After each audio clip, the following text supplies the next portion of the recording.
Are your words helpful? What's going on, gang? DrSean here, continuing the conversation on how you can win and how we can win together by leveraging the art of communication. The questions regarding whether your words are helpful or not, they were actually inspired by a recent trip that I had to a motor vehicle division. Many of my friends are aware that I recently moved from New Jersey to Florida, and my wife and I needed to get our driver's license changed. Well, we had certain expectation going to government offices and doing business like this because we've done this in other places, other states, and multiple times. And when we went here at our local office, we met a young lady named Jennifer. We approached Jennifer's desk, and it was a very pleasing experience from the very beginning. Some of the trinkets that she had there reflected those of a happy person. Her favorite color was teal. You could tell this when you immediately stepped to her desk. She introduced herself very nicely, and then she proceeded to guide us through the process. She made it very seamless, and it was very easy, very orderly, and very friendly. We couldn't believe it. It was just remarkable. Her entire approach was that of somebody who was being guiding. And I was impressed by that because as somebody who is interested in patient experience, I'm always thinking about what is my approach here, what's my role here, what's going to be most helpful.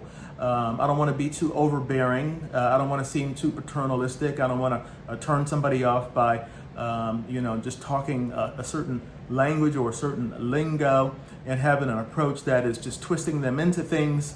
So her approach being guiding really caught my attention. And then her whole posture was very pleasing.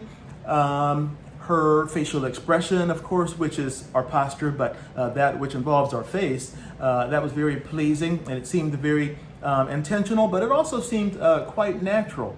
Probably something that seemed to come second nature to Jennifer. But also her volume and her tone were so appropriate, so pleasing, so inviting, and so conducive with getting the job done. Now, she needed to ask us several things, have us do certain things, sign certain things, and she did all of this without making us feel stupid or ignorant or like we didn't know anything, because that's really helpful when you have technical information and the people that you serve don't. She was able to do this very wonderfully.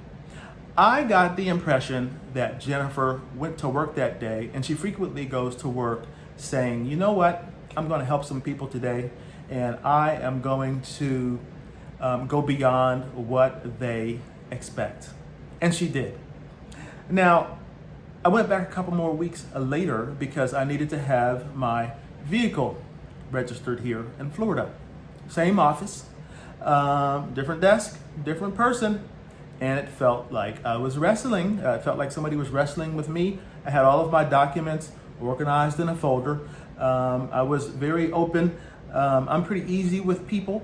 And so to feel people expressing defensiveness toward me is, not expected, let's say. And so we can make a decision to be helpful, and then it fixes everything, okay? If we are intending to be helpful in our exchanges, well then our words are more likely to come out as acceptable.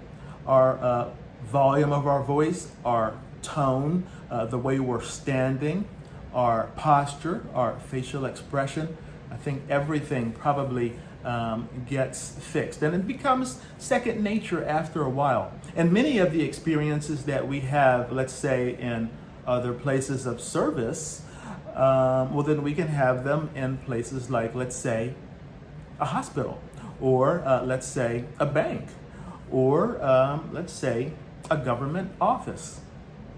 Let's see if we can use our words to be helpful so that we can keep winning. Take care, guys.